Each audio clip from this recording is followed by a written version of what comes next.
What is going on, my people? What's up, everybody? Super pumped to kind of like take last week's lesson talking about kids and expanding that to how it works when it comes to clients that you have. Being able to get curious to the point where you actually can help find out what's holding somebody back, right? Last week, we talked about how we use coaching and asking questions to help empower our kids to not only get them to take action, but to get them to take ownership and buy in and actually want to do it, as opposed to us trying to force them, convince them, or outsmart them to get them to do something, right? But today we're going to take a little bit different of an approach. And the reason why is because I see so many different scenarios, like the one I'm going to share with you today, where I normally see people go down the path of giving advice or direction, or what they accidentally do is they think they're coaching and they're asking a question, but they're guiding somebody in a direction because they're like, oh, I see these two connection points. I see what the person is saying and what's actually holding them back, and I want to connect the dots for them. And when you do that, you accidentally connect things that were never supposed to be connected. Just because they're connected in your brain doesn't benefit your client. So I sat down with a father and husband who is really struggling with his marriage. And the first thing he told me was that his wife needs to change. He was like, I've been doing this. I've been growing. I've been putting in this action and energy, and she is not doing anything. Nothing is changing, and I'm showing up differently. I've been doing this for a number of months, and like nothing is budging. And I know I'm taking ownership of my part, but she's not taking ownership of her part. I got to tell you, like being in rooms where there's a lot of husbands who want to be better. They want to be better for their wives, for their teams, for their business, for their kids, especially. Being in that room and hearing somebody say that, one of the big pushbacks is, well, you say you're taking ownership, but you're not taking ownership. You're not taking ownership of your part of the equation and kind of blessing and releasing how she's showing up, knowing that as long as you change what you can change, she will change too. And that is very solid advice if you actually know what's going on.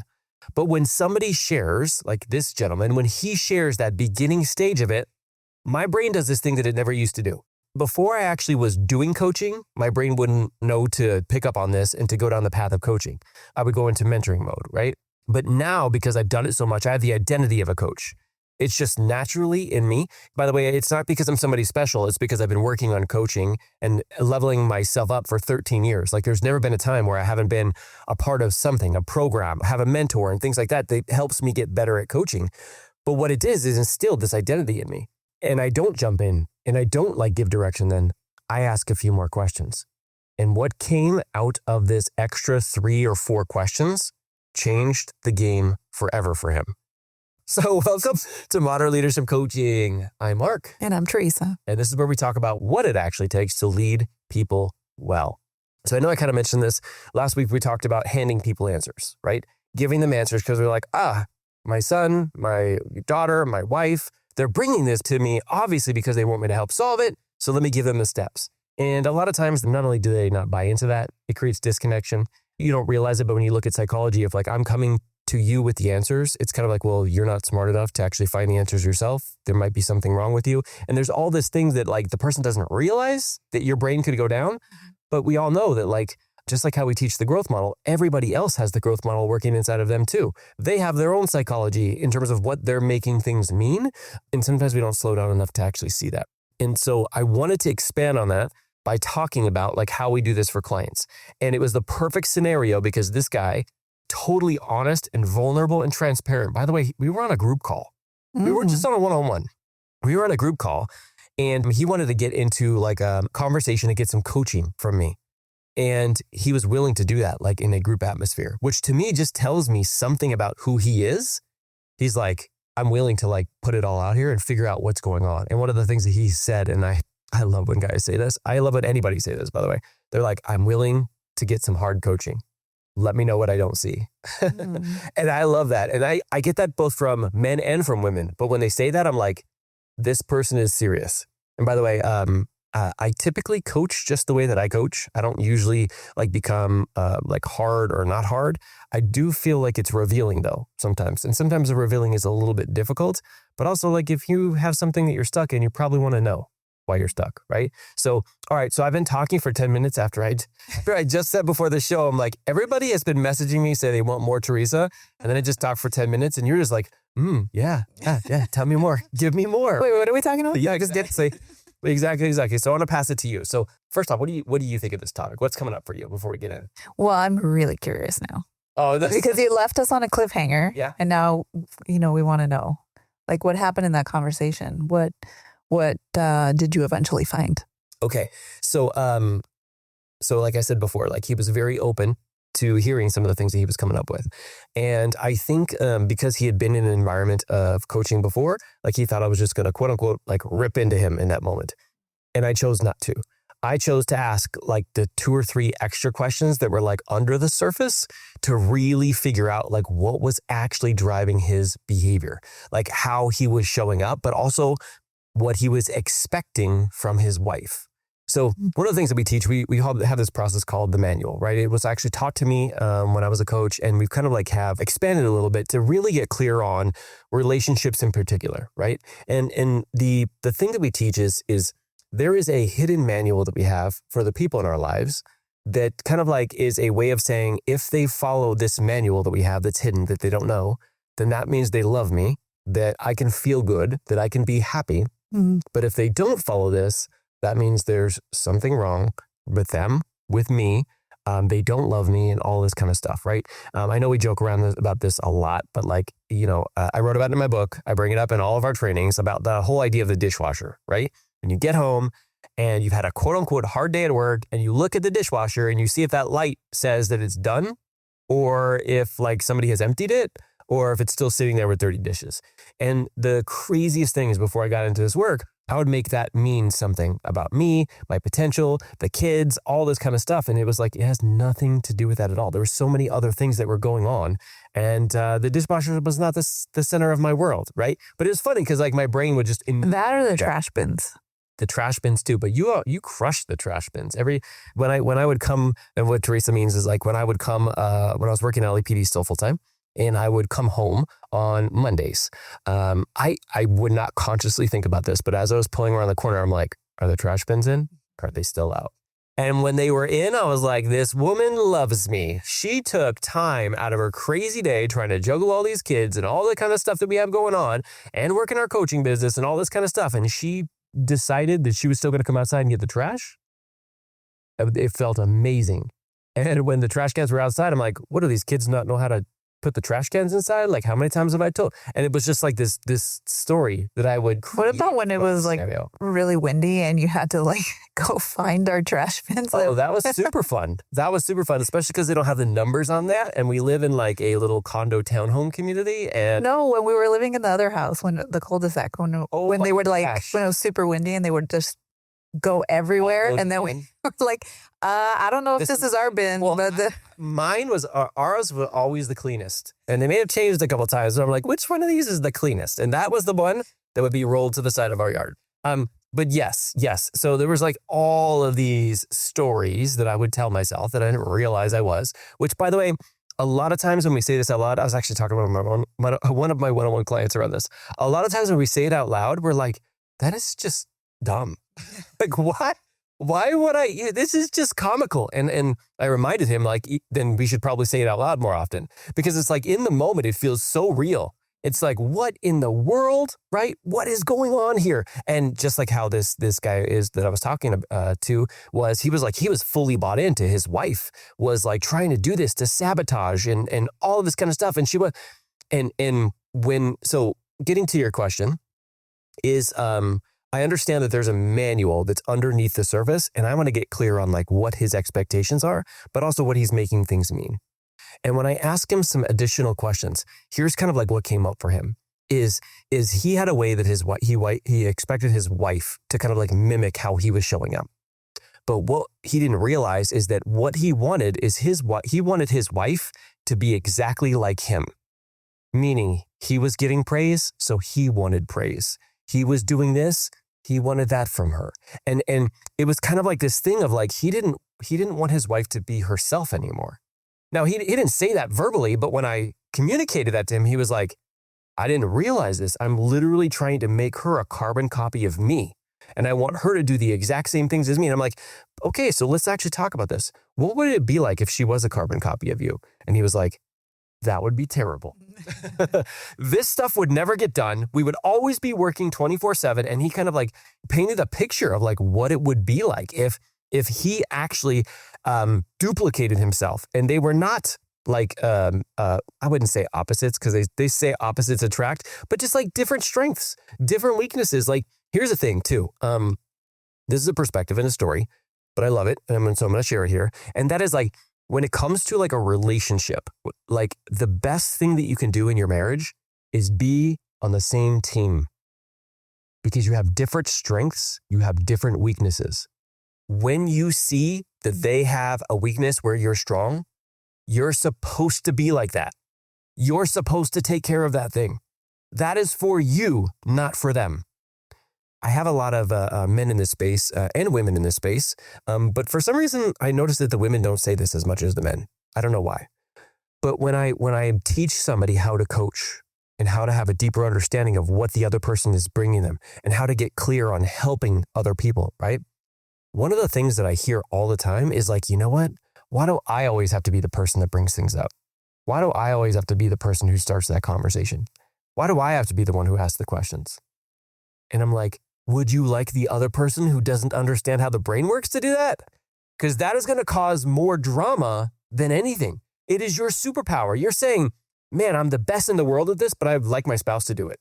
It's like, that is not team. A team is like, your spouse is like being able to take over things that you would suck at or that like you don't want any part of, right? And you're doing this in synergy as a team. And I find that a lot of people, when they come into this environment of wanting to be better at their relationship, it's like they're both, they think they're on the same team, but they're not. They're playing individual games. They're playing in an individual sport. And they're not playing collectively based off of each other's strengths. Like, and when I see that and I communicate that to guys, now he's like, now I know what's going on. Now I have an understanding that I didn't have, if I had just been said, take ownership of your part, that would have not been as deep of an understanding as like, I literally am trying to get my wife to be version 2.0 of me. And that is not helpful. That is not what I want. And if I did get that, I would be so frustrated because then there would be two type A personalities. There would be two people. And it's like, I married my wife because she's my wife. Like, yes, like I really do think like being able to see the best in others and help others grow is amazing, but in their way, not in the way that you want them to. And in their time frame. And in their time frame, right? And yes, there is to be said something around like when you grow and you grow in a way that other people can see that you're growing, it influences them to grow, but not in the exact way that you want them to. It's not always like, well, I did this, and so they're going to do this, right? But, getting to a little bit of the lesson behind this too, is even the whole idea about the manual. It's hidden. Mm-hmm. The other person doesn't know. Mm-hmm. What if he just asked? What if he just had a conversation and just said, this is the story that I'm telling myself. And I don't expect you to like change all this, but I noticed that I've been showing up as not the best version of me because I was expecting this. And I'm sorry that this is happening, but I just want to verbalize it out loud. I just want you to hear that, right? Like you don't know if that's going to influence them or not, but I gotta believe like the person who's frustrated and angry because their wife, quote unquote, isn't changing just like them versus the person who's just open and honest and doing whatever they can, not expecting anything in return, but knowing that they're going to do whatever they can to grow because that's something they get to keep for the rest of their life. It's the person that they, have become is something that like their kids, their family, the people they work with, this guy is super successful in business, like all of that stuff translates into that. So that's kind of like what that conversation, how we got to that level of deepness, as opposed to, like I asked myself this, what if I had not given him the extra 4 minutes? Yeah. What if I had said, I see it, and then I verbalized it to him, and then I moved on to the next person? He would have never been able to see that. And that's why I wanted to put together this show, because it's a little different than our previous one, but it is more of like the reason, like under the reason that you can actually help people with. And this is what we love to do. Obviously, this is what we love to teach. But like when I see people jump in too soon, I'm like, oh, what could have happened if you just stayed there a little bit longer, dove a little deeper and not tried to connect the dots your own and instead have more information that you can work with. Yeah, it's really interesting. And I think it takes patience to be able to do that, to understand that the first thing that people say is not like the full picture, it's just a clue and like the bigger picture. And sometimes coaches don't really have that patience and they just jump into that mentoring mode or giving the advice without truly understanding what's going on. And I think it's really beautiful that you gave him that space and that he was able to still get something out of this without feeling judged. Because, at first, when you first said that, and I mean, I even kind of felt some kind of way, seeing it from the wife's perspective, because, I remember when, you were going through kind of like this journey of growth and you're changing your physical health. I remember that I felt like you were trying to force me to become a version of you where you're naturally more disciplined than I am. And it felt like there was a little bit of a push for me to do the same things that you were doing. And eventually I did go on that path, but in my own way. Like you were saying earlier, you find your own way. And I think that's really where the growth happens, but the relationship also flourishes. Yeah. One of the things we were talking about in HIMA last week is like when you approach a coaching conversation like this, and it's tied to what you said about like us wanting to connect those dots for people, is when you get into a conversation like this, if you are as the coach or as the dad, the husband, the wife, if you're going into a conversation, adding the pressure on yourself of you have to come up with the answer and you have to connect the dots in your own brain and then communicate it to someone else, it takes the focus off of your person in front of you, takes your focus off of your kid, takes your focus off of your client, takes your focus off of the person you're leading in work, right? Takes the focus off of the officer that you're trying to empower if you're a sergeant, right? And it's just a tricky way that our brain kind of like pulls on our heartstrings, because a lot of people associate giving advice with helping. Or caring. Problems, yes. And if I don't say anything right now, then maybe that means that I don't care. And if I don't know enough information, then maybe I can't help this person. And you're putting the energy in the wrong space. Like for us, when we talk about like teaching people how to coach, it is removing yourself from that part of the equation. You get to bring yourself back in during one of our sessions. We teach this like towards the end. Like you get to bring yourself back in, but not before you're fully present with your client. You can actually figure out what's going on. You give them the time and the space to communicate it, just like the guy that I was on with. Like when he started to talk and he started to say like he just wants his wife to actually listen to him and to be heard. What would have happened if I stopped him and then gave him like 4 tips, right? It's like he's literally telling me, I just want to be heard. I let him like kind of after a while, I let him ramble a little bit because I knew that he needed to verbalize this out loud. And then when I showed it to him, he was much more open of being able to see it and utilizing it like moving forward, right? But this is something that we have to talk to veteran coaches about all the time, because they get kind of nervous if they get on a clarity call. They get kind of nervous if they get on a practice call for HIMA, right? Or they get kind of nervous because of the situation because they think they need to have the answers. And like, that's not the truth. We know that if you get very curious and you have something like a framework to be able to use, and you can actually ask them questions instead of like making assumptions or giving them advice, that you're going to find something. You're going to find something. You're going to be able to help them out. And yes, there's a skill to that. And I highly encourage people to learn it if it doesn't come from you naturally. But going into a session or something thinking that you need to have the answers, it's going to put you into self-preservation mode. And then you're going to not hear what your client says. You're going to hear the first thing and then you're going to immediately shut them off, wait for them to stop talking, and then give them your advice, right? Yeah. But it comes from a place of your heart. I want to make sure people know that. Like, it's because I really care about them and I really want to help them. But if you really want to help them and you really care about them, it's about you reframing what you're putting in your own head before you have that conversation, so you can free yourself of that extra pressure, because you just need to be fully present. and be able to ask the questions and really help the person like not only guide themselves, but come to like their own conclusions. Yeah. And there's a time at the end, I said this, there's a time at the end where it's like, hey, can I give you a couple pieces of advice related to this thing? You said this, right? And after you help them change their perspective and you get into the new actions, like that's what we teach is like, how do you help them solve a technical problem now? Because like when you think about the two different types of challenges, like adaptive, which is like the way you think about it, and technical is like the things for you to do. Generally, it's a mixture of both, right? But the thing in terms of getting out of your own way is people term it as mindset, but it's an adaptive challenge. And when you overcome that adaptive challenge, now you're open to all the technical fixes that can happen. And most of the time we do technically help clients with things, right? But we do it after that we've helped process that adaptive challenge, right? Because we gave this guy some advice on things that he can do in that scenario, how he can communicate to his wife, what he can say, and it's already starting to help him. But it doesn't work if your adaptive challenges are, my wife has to look like me. It doesn't matter what you say, because really deep down inside, you believe that she needs to be like you.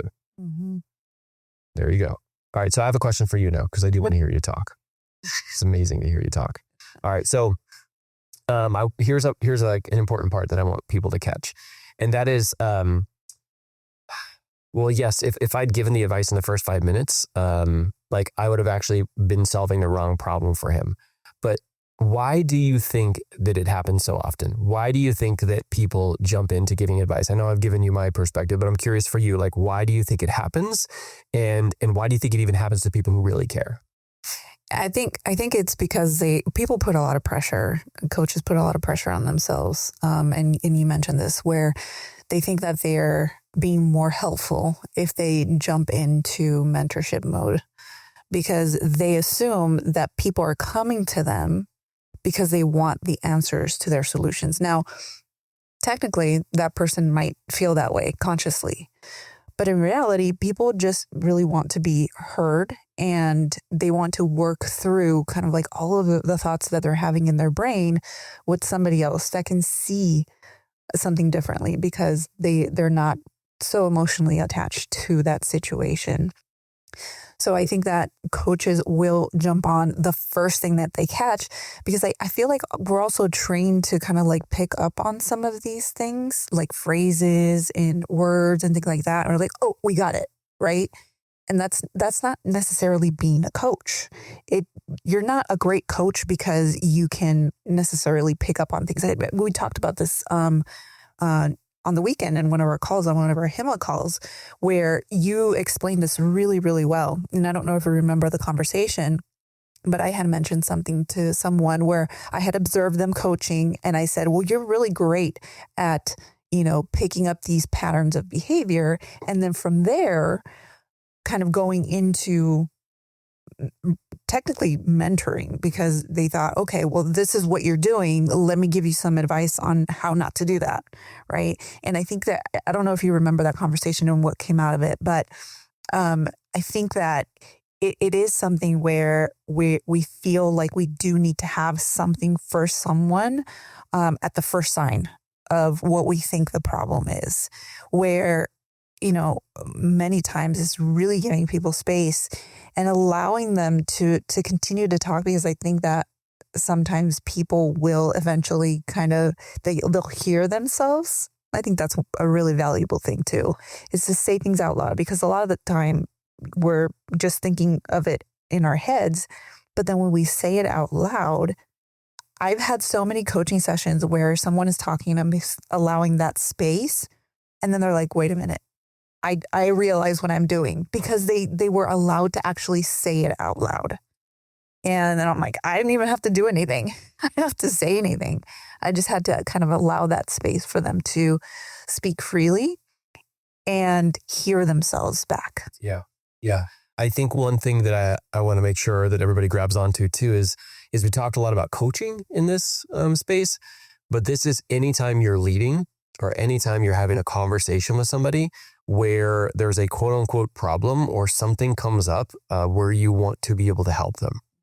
So in these scenarios, like, I really wish that I had learned how to coach much earlier on in my life, just because I would be more effective as a leader. I don't know why, but like, as I grew up, ever since I was 18, like people would always put me in charge of stuff. Like at 18, I worked at Magic Mountain and I was in charge of like a part of the games department. And then I went to a movie theater and I was in charge there. And then I went to becoming a security officer, and then I was the watch commander or the captain, right? And then at LAPD, the same thing. And it was kind of funny because people would see me, I guess, as a leader, and they would promote me, but I didn't know how to do any of this stuff. And so I just want to make sure that everybody grabs onto this is yes, it's about coaching, but it's also about any conversation that you're having where you want to help the other person, which is a lot of conversations. Sometimes we're just like, connecting with people and just sharing stuff and jumping in the pool with them, like we said, and empathizing with them, all those kind of things. But in the moments where you actually want to help, that's where the skill, like in terms of being able to slow down, get curious, ask some questions, figuring out what's actually going on is really, really important. And here's the main reason is when you give someone advice, it's kind of like you're telling them that you already understand their problem. Mm-hmm. And you might understand it. But most of the time, when we just jump in, we find out that we're actually solving the wrong problem, right? We're solving the problem that we see on the outside. We're very rarely touching the problem that is actually happening on the inside. And remember, like if you've been through a transformation yourself, the transformation didn't start on the outside. It started on the inside. And that's why coaching is so powerful. That's why leading is so powerful. That is why parenting, I feel like, is so powerful, is because we're developing people not on the outside, we're developing them on the inside. Mm-hmm. And that takes more curiosity, more time, but it feels so great when you do that. Now, I know we've talked a lot about like this whole idea of coaching and leading today, but really what we've been talking about is self-leadership. Mm-hmm. That's why like we not only put together a free resource for people. So they can go to modernleadership.us/lead, which helps you get more familiar with how do you effectively lead yourself. But it's one of those things where when you're able to lead yourself, I really do feel like you earn the right to lead others. And until you lead yourself, it's going to be a struggle, because if you're trying to help other people, but you're not being effective at leading yourself, about staying out of the pool. In this scenario, being clear in terms of just asking questions and getting curious, it's very hard to have that level of like belief in what it is that you're doing that other people will feel too. And so if that free resource is something for you, modernleadership.us/lead, or if there's something else that you need some help with and you want us to do this for you, maybe get under the surface for you, we actually offer free calls to be able to do that. Just reach out to us and we'll be able to help you out. You can even send me an email, mark@modernleadership.us. It's Mark with a C. Don't spell my name with a K. And I will get back to you. All right. All right, guys. Thank you very much for leaning into this episode. We hope it was super helpful. Teresa, we need you to talk more. No. Okay. And there you have it. All right, everybody. I appreciate you so much. Keep leading for the front, and we'll see you next week.